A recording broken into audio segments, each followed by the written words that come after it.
In 1943, it was one of our strategic aims to draw as many German forces as possible away from the Russian front and French coastal areas and to contain them on the Italian peninsula while liberating as much of Italy as might be possible with the means at our disposal. As the bulk of our supplies was directed to England for the forthcoming invasion, operations in Italy had to be conducted on an extremely limited scale. Thus it came about that during the winter months, the number of Allied divisions in Italy was greatly reduced. Yet so determined was their effort that they succeeded in holding in Italy a very large number of German divisions during the pre-invasion period. San Pietro in the 5th Army sector was the key to the Liri Valley. We knew it, and the enemy knew it. We had to take it, even though the immediate cost would be high. We took it, and the cost in relation to the later advance was not excessive. By its very nature, this success worked bitter hardships upon each individual soldier, calling for the full measure of his courage and devotion. The response of our 5th Army troops provides an inspiring page in our military history. To these individuals, living and dead, and to those who now continue in their tradition, this picture is dedicated.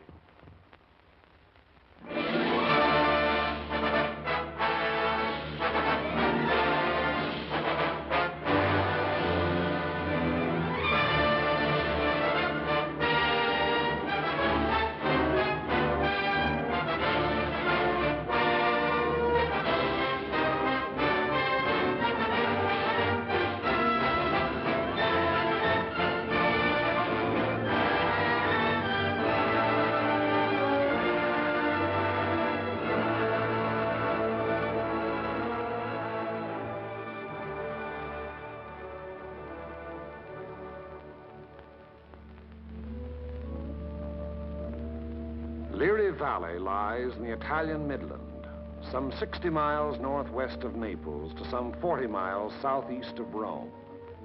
A wide, flat corridor enclosed between 4 walls of mountains.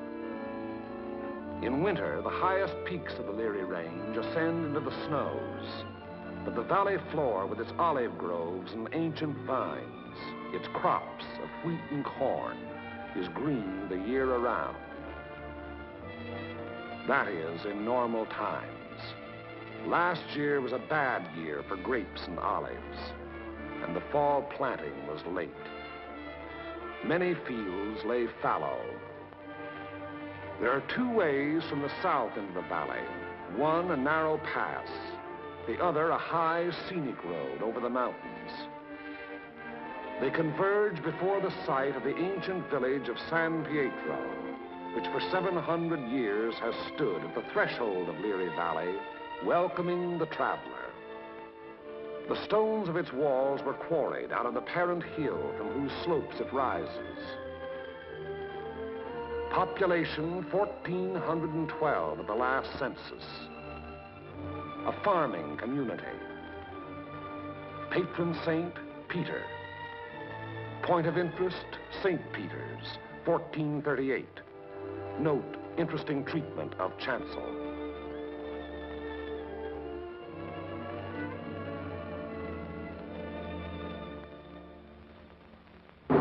From the end of October 1943 until the middle of December, San Pietro and the surrounding ground was the scene of some of the bitterest fighting on our 5th Army front.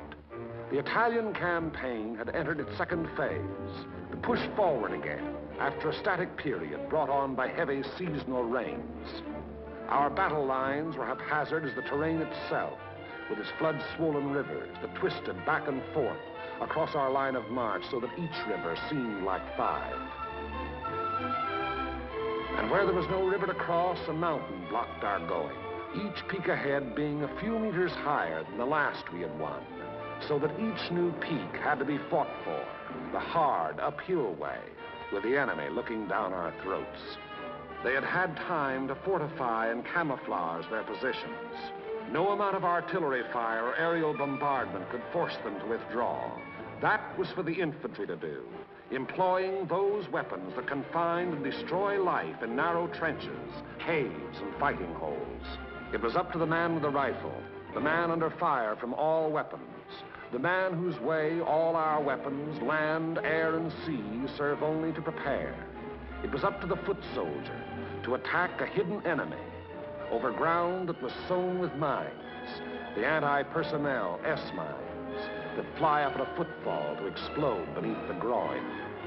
Nowhere along the entire front were enemy preparations more elaborate than in the San Pietro area.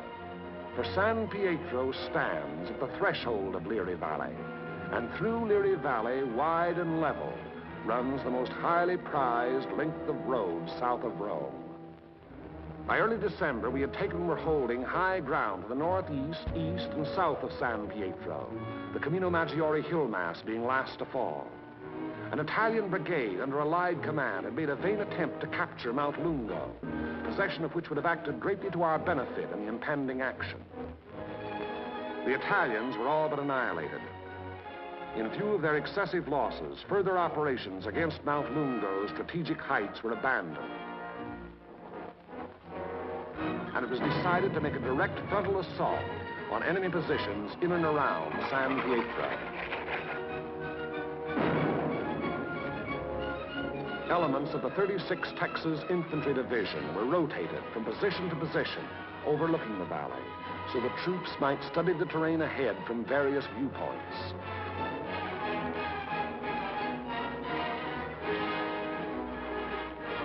Patrol activity was continuous.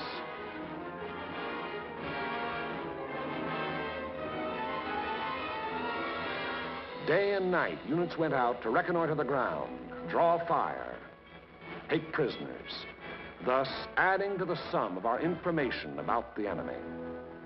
High points, Mount Lungo's 351 and Mount Samucro's 1205 and 950 were all manned in force. The town itself was strongly garrisoned with numerous mortar, machine gun, and heavy weapon emplacements. 4 enemy battalions were dug into a line of connecting trenches and mutually supporting pillboxes in depth that extended from the base of Mount Lungo, northeast across the valley floor to the base of Mount Samucro. Another battalion was organized to defend the high ground northwest of San Pietro.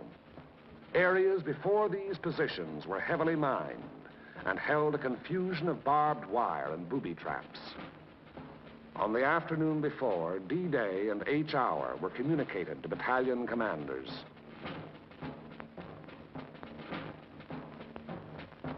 December 8th, at 0620 hours, the 1st Battalion of the 143rd Infantry Regiment to attack the summit of 1205, having moved up the mountain under cover of darkness, and upon achieving its objective to attack along the ridge to a point northwest of San Pietro. The 3rd Ranger Battalion likewise to attack 950, another feature of the Mount Samucro hill mass. The 2nd Battalion of the 143rd to attack over the terraced olive orchards northeast of San Pietro.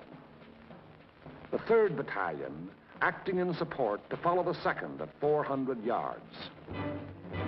Of the original force to establish the beachhead at Salerno, the 143rd had since spent all but a fortnight in action under extremely bitter weather conditions. At Salerno, at the Volturno crossing, it had taken mortal punishment. The task ahead promised no less bloodshed, yet it was undertaken in good spirits and high confidence. The 1st Battalion began the long, rugged climb up Mount Samucro.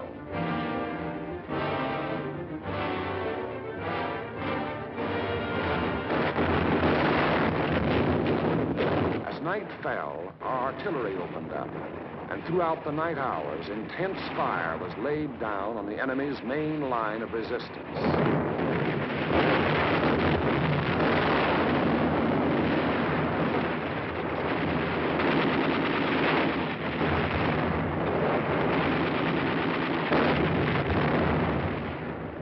It had rained most of the night, and it was raining at each hour when the 2nd and 3rd Battalions crossed the line of departure.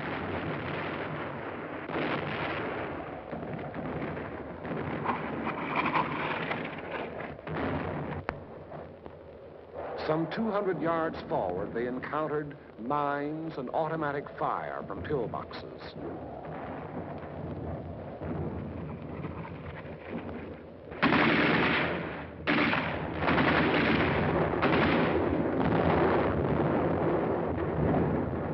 Artillery were deadly accurate by reason of excellent enemy observation from Mount Lungo, overlooking our advance, which continued another 200 to 400 yards.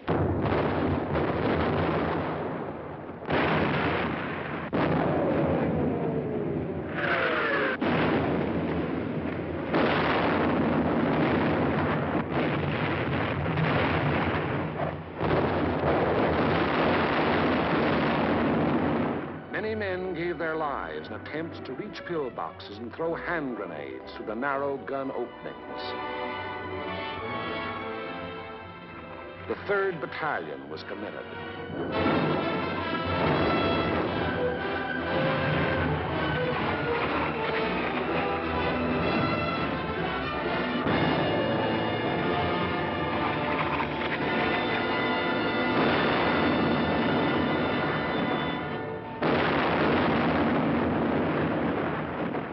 But the advance never got more than 600 yards past the line of departure. Our initial assault on San Pietro had been repulsed with heavy casualties.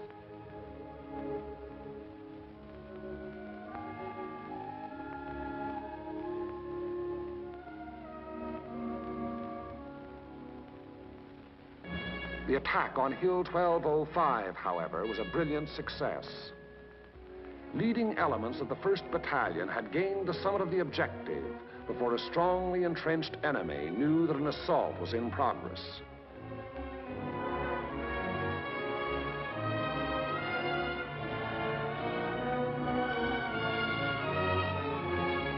To the right of 1205, the 3rd Ranger Battalion had also captured its objective, but only after successive attacks and costly casualties.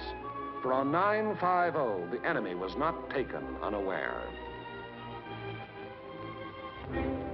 Counterattacks were to be expected on both 1205 and 950. They were not long developing.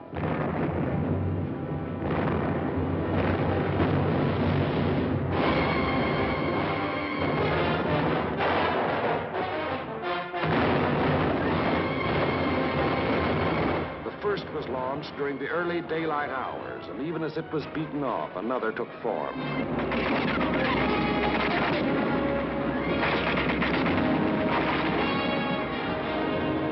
Day and night they followed in unremitting violence.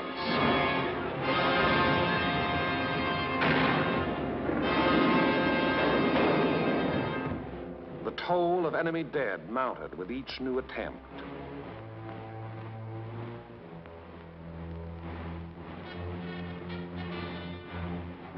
But German prisoners captured on 1205 and 950 said they had been ordered to retake those positions at all cost. In addition to defending Hill 1205, the 1st Battalion, obedient to the field order, undertook the reduction of enemy defenses which were organized along the ridge running west.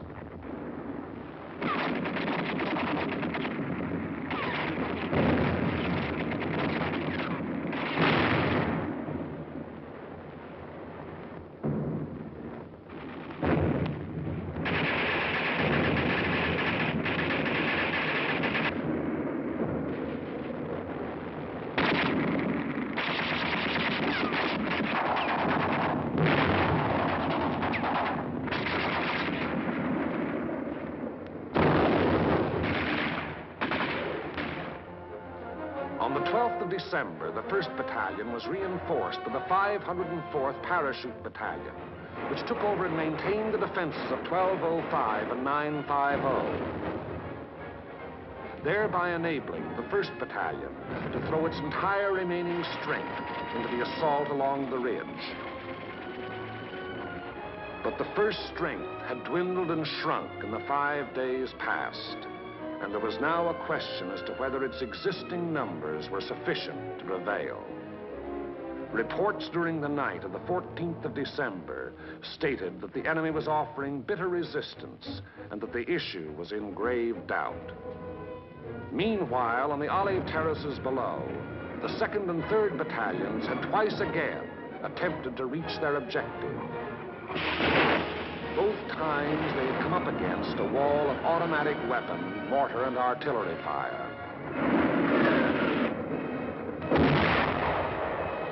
Volunteer patrols made desperate attempts to reach enemy positions and reduce strong points. Not a single member of any such patrol ever came back alive. Our attacking forces were furnished excellent aerial cover by Allied fighter patrols. But now and then, enemy planes were able to slip through and to bomb and strafe our positions, which to all purposes had remained unchanged since the 1st day. To break the deadlock, orders were given for a coordinated divisional attack. The 2nd and 3rd Battalions of the 143rd to proceed in the execution of the original orders. Acting in conjunction, Company A of the 753rd Tank Battalion to attack San Pietro from the east over the high road. 1 battalion of the 141st to attack over the flat valley floor. After nightfall on D-Day, the 142nd Infantry Regiment to attack Mount Lungo. The earlier decision not to attack those strategic heights having been reversed in view of the present critical situation. In preparation for the attack, all 5th Army artillery within range, including tanks and all tracks, was directed against San Pietro and the surrounding area.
H hour, 1200 hours. D-Day, the 15th of December. The 141st Infantry advanced some 400 yards from its line of departure, to be borne down and held powerless under the weight of enemy fire. The 2nd and 3rd Battalions of the 143rd advanced some 100 yards beyond their former positions to a point almost directly before forward enemy defenses. And for the 3rd time, they were forced to take such cover as the quaking earth could offer. And the tanks. Orders were for them to enter the town and to locate and destroy the heavy weapons there, which were leveled against our attacking foot soldiers. The high road into San Pietro is a narrow mountain road, and from the beginning of its winding descent in the Liri Valley, it was under direct enemy observation.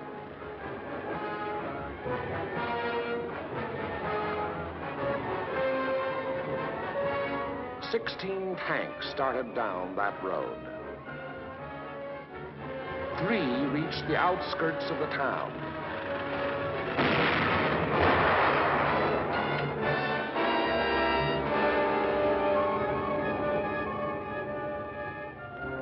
Of these, 2 were destroyed, and 1 was missing. 5 tanks were immobilized behind enemy lines, their crews having to abandon them. 5 tanks hit enemy mines within our lines and were thereupon destroyed by enemy gunfire. 4 tanks returned to the bivouac area. After dark, 2 companies, 1 from the 2nd Battalion and 1 from the 3rd, finally succeeded in penetrating enemy positions before San Pietro. But receiving both frontal and flanking fire, they were forced to retire.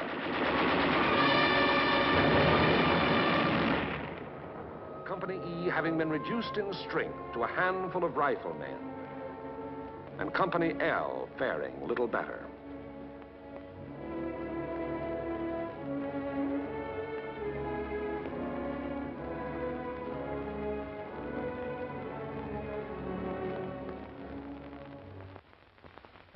On the Mount Samocro Ridge, the 1st Battalion fought its way to within a few hundred yards of the objective.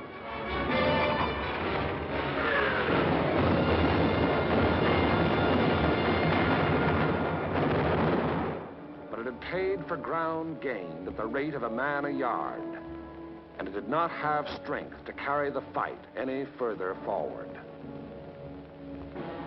On Mount Lungo, however, despite bitter resistance, battalions of the 142nd, in successive waves, kept pushing upwards. Until, in the early daylight hours of the 16th of December, its foot soldiers had gained the summit and were wiping up what remained of a stubborn enemy. And that height proved to be a key position in the enemy plan of defense. For even as Mount Lungo fell, the enemy throughout the San Pietro area made preparations to withdraw.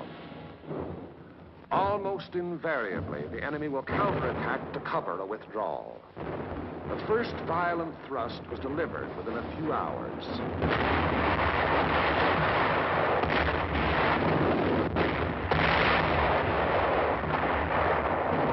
And thereafter, counterattacks came in waves, the roar of the last mingling with the rush and fury of the next to break.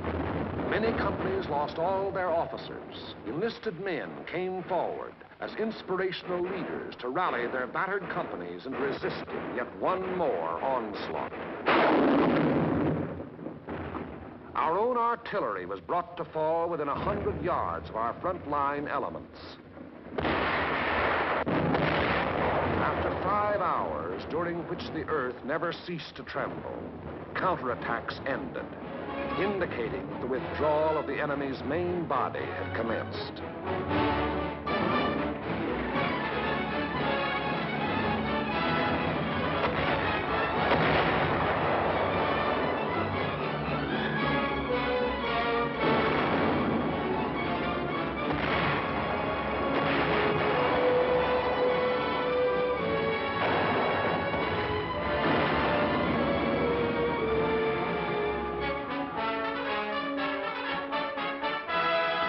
In an effort to maintain contact with the enemy, our patrols immediately pushed ahead.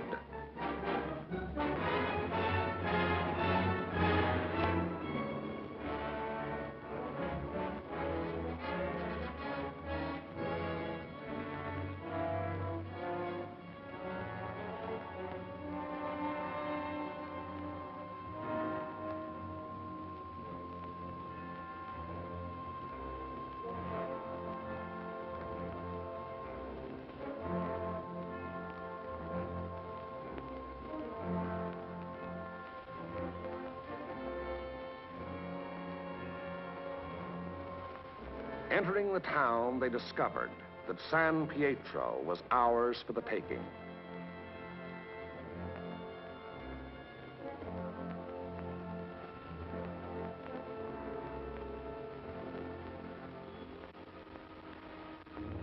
The 2nd and 3rd battalions, less than a rifle company in strength, weary to death who were alive, stumbled forward past San Pietro to consolidate gains and re-establish contact with the enemy, now taking up new positions some 5 kilometers beyond. That is the broad shape of the Battle of San Pietro, which was but the first of many battles in the Erie Valley. It was a very costly battle. After the battle, the 143rd Infantry Regiment alone required 1,100 replacements.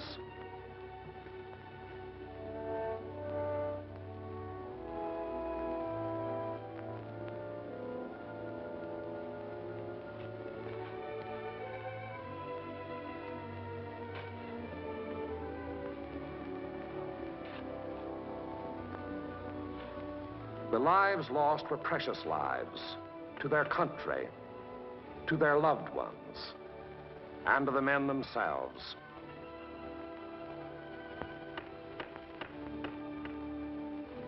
For the living of the 143rd Infantry Regiment, more than 100 decorations for acts of valor above and beyond the call of duty. Many among these you see alive here have since joined the ranks of their brothers in arms who fell at San Pietro. For ahead lay San Vittore and the Rapido River and Cassino, and beyond Cassino more rivers and more mountains and more towns, more San Pietros, greater or lesser, 1,000 more. As the battle passed over and beyond San Pietro, westward, townspeople began to appear, coming out of their caves in the mountains where they had stayed in hiding during the enemy occupation. They were mostly old people and children.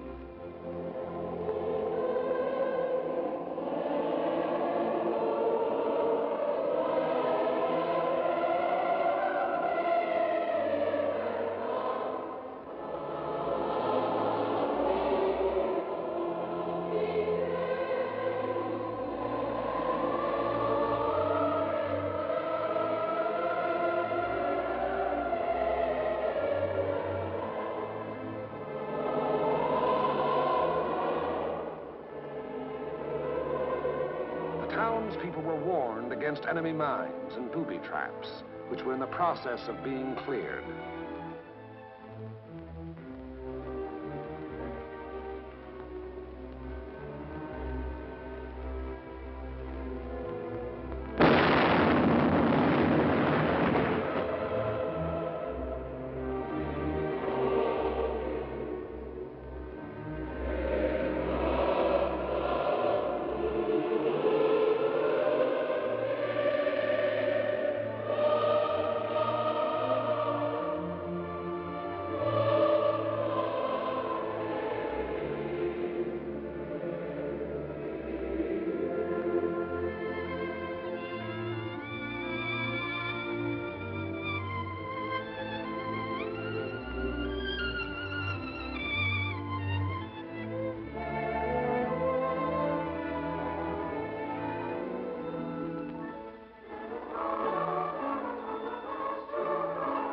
Children are able to forget quickly.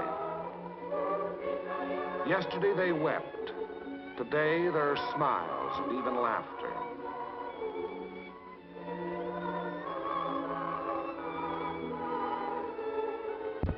Tomorrow it will be as though the bad things had never happened.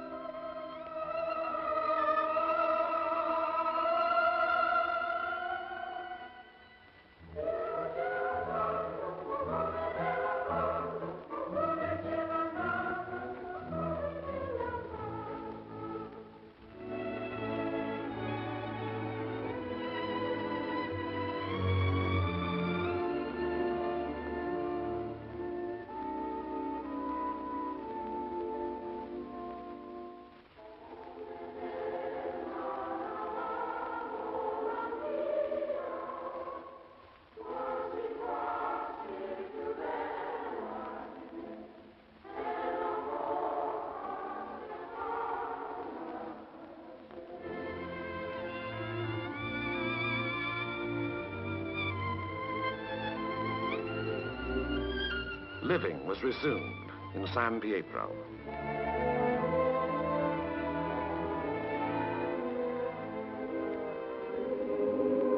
Our Our prime military aim being to engage and defeat the enemy, the capture of the town itself and the liberation of its people is of an incidental nature. But the people in their military innocence look upon us solely as their deliverers. It was to free them and their farmlands that we came.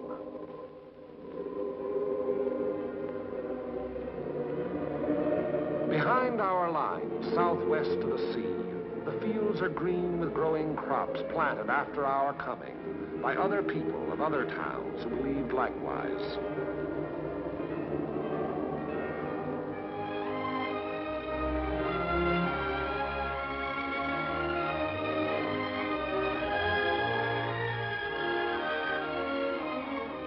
The new won earth at San Pietro was plowed and sown. It should yield a good harvest this year.